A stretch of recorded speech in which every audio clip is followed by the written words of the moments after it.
Hi, ഇന്ന് വലിയ പെരുന്നാളിൻ്റെ 2ാം ദിവസമാണ്. ഇന്ന് ഞങ്ങൾക്ക് ഏറെ പ്രിയപ്പെട്ട സ്ഥലത്തേക്കാണ് യാത്ര.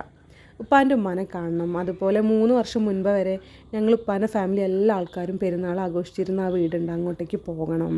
പെരുന്നാളിൻ്റെ ഭംഗിയും ഒരുമയും ബന്ധങ്ങളൊക്കെ നിലനിന്നിരുന്ന ആ മുറ്റം ഇന്നൊന്ന് കാണണം. ഇപ്പോൾ അവിടെ ആരും താമസിക്കുന്നൊന്നുമില്ല കേട്ടോ. എൻ്റെ ഉപ്പയാണ് ആ വീട്ടിൽ നിന്ന് ഒടുവിൽ താമസം മാറിയിട്ടുള്ളത്. അപ്പോൾ എന്നിരുന്നാലും അവിടുത്തെ ഓർമ്മകൾ ഞങ്ങളെ മക്കൾക്കും പേരക്കുട്ടികൾക്കും എന്നും ഏറെ പറയാനുണ്ടാവും. അപ്പം അങ്ങോട്ടേക്ക് പോവാണ് കേട്ടോ. അപ്പോൾ അവിടുത്തെ വിശേഷങ്ങളൊക്കെ നിങ്ങൾക്കൊന്ന് കാണിച്ചു തരട്ടെ. ഈ വഴിയിൽ നിന്ന് എടുത്തിട്ടുള്ള നിച്ചുവിൻ്റെ പഴയൊരു ഫോട്ടോ ആണിട്ടത്. അതുപോലെ ഇവിടെയാണ് ഞാൻ എൻ്റെ വണ്ടി നിർത്തിയിട്ടിരുന്ന ഏരിയ.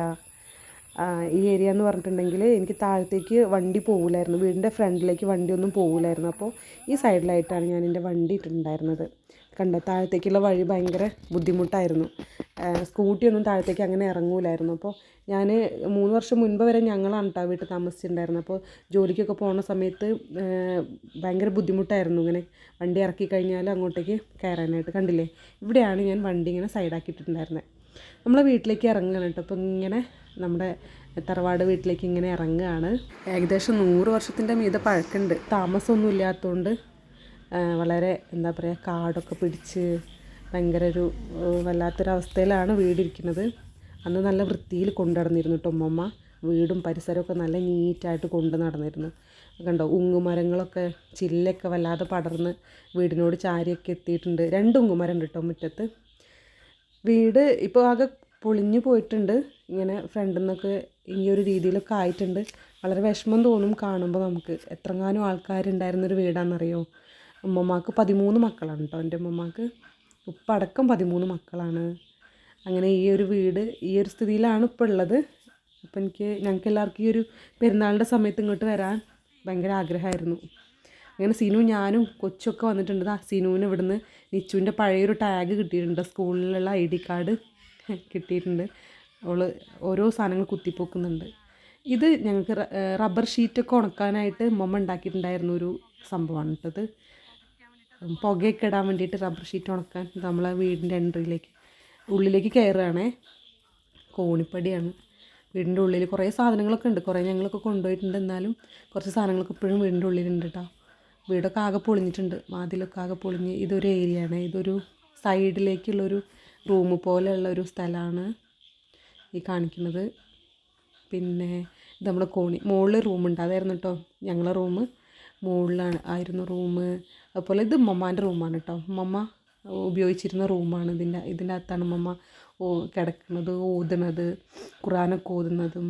ഉമ്മമ്മാൻ്റെ ഏരിയ ആണിത്. ഈ റൂം കാണുമ്പോൾ ഏറ്റവും കൂടുതൽ ഉമ്മമ്മാനെ ആണ് മിസ് ചെയ്യും. എൻ്റെ മോൾക്കൊക്കെ ഖുറാൻ ഓതിയൊക്കെ ഇരുന്ന് പഠിപ്പിച്ചിരുന്ന സ്ഥലമാണ് കേട്ടോ അത്. ഇതാണ് ഞങ്ങളമ്മമ്മ.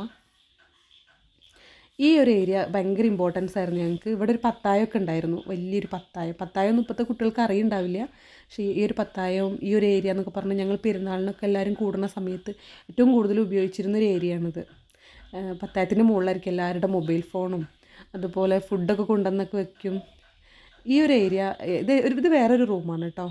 കൊച്ചും സീനും നിൽക്കുന്ന ഈ ഒരു സ്ഥലം, ഈ ഒരു റൂം വേറൊരു സ്ഥലമാണ്. പക്ഷേ ഭയങ്കര ഡാർക്കാണ്, അതായത് ഇരുട്ടാണ്. നമുക്ക് ലൈറ്റൊന്നും ഇല്ലാത്ത കാരണം അതിൻ്റെ ഉള്ളിലേക്കൊന്നും കാണാൻ സാധിക്കില്ല. ഇപ്പോൾ ഇതേ വവ്വാലൊക്കെ വന്ന് കൂടിയിട്ടുണ്ട് റൂമിൻ്റെ അകം മുഴുവനും. കണ്ടില്ല, നല്ല ഒരു അറ പോലെയാണ്, പണ്ടത്തെ അറ എന്നൊക്കെ പറയും. ഒരു അലമാരൊക്കെ ഉണ്ട് അതിനകത്ത്. ഇത് നമ്മുടെ പൂമുഖമാണ്. പൂമുഖത്തിന് നമുക്ക് ഭയങ്കര ഇരുട്ടായതുകൊണ്ട് പൂമുഖം എനിക്ക് വീഡിയോ എടുക്കാൻ പറ്റിയിരുന്നില്ല. ഉപ്പ കുട്ടികളെ കളിപ്പിക്കുമായിരുന്നു. നിച്ചുവിൻ്റെ ബർത്ത്ഡേ സെലിബ്രേറ്റ് ചെയ്ത സ്ഥലം പണ്ട് കേട്ടോ. അതുപോലെ കുട്ടികൾ കളിച്ചിരുന്നു.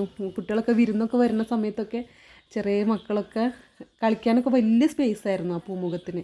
ഒരുപാട് സ്പേസ് ഉണ്ടായിരുന്നു. കണ്ടില്ലേ, കുട്ടികളൊക്കെ കളിക്കാനും പഠിക്കാനും TV കാണാനും പെരുന്നാളിനൊക്കെ എല്ലാവരും കൂടാനും ഭക്ഷണം കഴിക്കാനും അങ്ങനെ ഒക്കെ ഒരുപാട് ആളുകൾക്ക് ഇരിക്കാൻ പറ്റുന്ന ഒരു ഏരിയ ആയിരുന്നു കേട്ടോ അത്. ഈ ഒരു പൂമുഖത്തിനെ കുറിച്ച് ഞങ്ങൾക്ക് ഓർക്കുമ്പോൾ ഒരുപാട് കാര്യങ്ങൾ പറയാനുണ്ടാവും. ഒരുപാടെന്ന് പറഞ്ഞിട്ടുണ്ടെങ്കിൽ വളരെ വിഷമത്തോടെ പറയാനുള്ള ഒരുപാട് കാര്യങ്ങളുണ്ടാവും. അതുണ്ടല്ലേ, പെരുന്നാളിൻ്റെ സമയത്ത് ഫുഡ് കഴിക്കുന്നതാണ് ഞങ്ങൾ വട്ടത്തിലിരുന്ന്. ഇത് നമ്മുടെ വീടിൻ്റെ ഫ്രണ്ട് ഭാഗം, അതായത് മുറ്റം. പണ്ടത്തെ മുറ്റങ്ങൾ എന്നൊക്കെ പറഞ്ഞിട്ടുണ്ടെങ്കിൽ വളരെ വലിയ മുറ്റങ്ങളായിരിക്കും. അപ്പോൾ നമുക്കും അങ്ങനെ തന്നെയായിരുന്നു. ഇതൊക്കെ പുല്ലൊന്നും മുളയ്ക്കാതെ ഉമ്മമ്മ നല്ല നീറ്റായിട്ട് കൊണ്ടുപോയിരുന്നു കേട്ടോ ഈ മുറ്റമൊക്കെ. പിന്നെ അടിച്ചു വാരി വൃത്തിയാക്കി. ഞങ്ങൾ പെരുന്നാളിൻ്റെ ഒരു ചെറിയ പണ്ടത്തെ പിക്കാണ്. മുറ്റത്ത് കണ്ടില്ലേ, നമ്മൾ കുട്ടികൾക്കൊക്കെ പെരുന്നാളിൻ്റെ സമയത്ത് ഗെയിംസൊക്കെ കൊടുക്കും, ഗെയിമൊക്കെ കളിക്കും കുട്ടികൾ. ഇങ്ങനെ ചെറിയ മക്കൾക്കൊക്കെ മിഠായി പെറുക്കൽ എന്നൊക്കെ പറഞ്ഞിട്ടുള്ള ഗെയിംസൊക്കെ ഉണ്ടല്ലോ, അതൊക്കെ കൊടുക്കും. അപ്പോൾ പേരക്കുട്ടികളും മക്കളും പേരക്കുട്ടികളും അവരെ മക്കളും ഒക്കെ ആയിട്ട് ഭയങ്കര രസമായിരുന്നു ആ മുറ്റത്തുള്ള ഓരോരോ കാര്യങ്ങളും. ആ ഓർമ്മകളൊക്കെ ഇപ്പോൾ നമ്മളിങ്ങനെ ഓർത്ത് പോവുകയാണ് ഈ ഒരു ദിവസം. ഇന്നത്തെ ഒരു ദിവസം ഇങ്ങനെയൊക്കെ ആയിരുന്നു. അതുപോലെ ബലൂണ് പൊട്ടിക്കുന്ന ഗെയിംസ്, അങ്ങനെ ഏറെ വളരെ വളരെ രസകരമായിട്ടുള്ളൊരു രംഗങ്ങളൊക്കെയായിരുന്നു. അതുപോലെ മമ്മാക്ക് മിഠായി കൊണ്ടുവന്ന് കൊടുക്കും, പേരക്കുട്ടികളൊക്കെ മിഠായിയൊക്കെ കൊണ്ടുവരും ആ ദിവസം. ഇത് നിച്ചുവിനെ ആ പെരുന്നാളിൻ്റെ സമയത്ത് കുരുക്കിയിട്ട് ഞാൻ ആ മുറ്റത്ത് നിർത്തിയിട്ടിട്ടുള്ള ഒരു പഴയ ഫോട്ടോ ആണ്. മഴ പെയ്യുമ്പോൾ കാണാൻ നല്ലൊരു രസമായിരുന്നു ആ മുറ്റത്ത് ഇങ്ങനെ മഴയൊക്കെ വന്ന് പെയ്യുന്ന സമയത്ത്. ഇനി അടുത്തായിട്ട് ഞങ്ങൾ പോകുന്ന വേറെ സ്പെഷ്യലായിട്ടുള്ളൊരു സ്ഥലത്തേക്കാണ്. അവിടെ വന്ന എല്ലാവരും പോകുന്നൊരു ഇടാണ് കേട്ടോ. വീട്ടിൽ വന്നാൽ പുഴ എന്ന് പറയും. നമുക്ക് എല്ലാവരും വീടിന് തൊട്ട് ചാരിയിട്ട് തന്നെയാണ് ഈ പുഴ. അങ്ങോട്ടേക്ക് പോവാണ്. ഒലിപ്പുഴയാണ് കേട്ടോ, ചെറിയൊരു പുഴയാണേ. പക്ഷെ എല്ലാവർക്കും കുട്ടികൾക്ക് എൻജോയ് ചെയ്യാൻ പറ്റുന്ന ഒരു ഏരിയ ആയിരുന്നു. നാച്ചുറലായിട്ടുള്ളൊരു നല്ല അടിപൊളിയായിട്ടുള്ളൊരു സ്ഥലം തന്നെയാണ്. നമ്മളെ അടുത്ത് തന്നെയാണ്. അപ്പോൾ ഇവിടേക്കാണ് കേട്ടോ ഞങ്ങളൊക്കെ വരിക. എന്നും വരും, വൈകുന്നേരവും രാവിലെയൊക്കെ വരും, കുറേ നീന്തി കളിക്കും എല്ലാവരും. കുട്ടികളൊക്കെ നല്ല രസമായിരുന്നു. ഫ്രണ്ട്സൊക്കെ ആയിട്ട് നമ്മളെ വീടിൻ്റെ അടുത്തുള്ള കൂട്ടുകാരൊക്കെ ഒത്തിട്ട് നമ്മൾ വന്നിരുന്ന് കളിക്കുന്ന ഒരുപാട് ഓർമ്മകളുള്ള ഒരു ഏരിയയാണ് കേട്ടോ ഇതൊക്കെ. ഭയങ്കര രസമായിരുന്നു ഈ പുഴയും അവിടെയുള്ള പരിസരമൊക്കെ. ഇപ്പോൾ കുറേ ആൾക്കാർ വരാത്തതുകൊണ്ടായിരിക്കും ഇത്രയും കാടും കാര്യങ്ങളൊക്കെ ആയിട്ട് ഇപ്പം പണ്ടത്തെ പോലെയുള്ള ആൾക്കാരൊന്നും ഇല്ല. അങ്ങോട്ടേക്ക് ആരും വരുന്നില്ല എന്ന് തോന്നുന്നു. എനിക്കറിയില്ല, കുറേ ആയി ഞാനും വന്നിട്ട്. ഇപ്പം നമ്മളെ മക്കളെ പുഴ കണ്ടപ്പോൾ ഭയങ്കര സന്തോഷത്തോടെ എൻജോയ് ചെയ്യാം കേട്ടോ. അതുപോലെ ഞാൻ എൻ്റെ ഫ്രണ്ട്സിൻ്റെ അടുത്തൊക്കെ പോയി, തൊട്ടടുത്തുള്ള കുറച്ച് അയൽവാസി ഒക്കെ എല്ലാവരുടെ അടുത്തും പോയി. കുറേ കാലമായിട്ടുണ്ട് അവരൊക്കെ കണ്ടിട്ട്. ഭയങ്കര സന്തോഷമായിരുന്നു അവർക്കും ഞങ്ങൾക്കൊക്കെ. ഒക്കെ കളിക്കൂട്ടുകാരൊക്കെ ഉണ്ടോ. അപ്പം നേരെ ഒരുപാട് ലേറ്റായി. അപ്പോൾ ഒരുപാട് സ്നേഹവും സന്തോഷവും ഒക്കെ ആയിട്ടൊരു വലിയ പെരുന്നാൾ കൂടിയൊരു ഫീലിംഗ് ആയിരുന്നു ഞങ്ങൾക്ക് ഇവിടുന്ന് ഇറങ്ങുമ്പോൾ.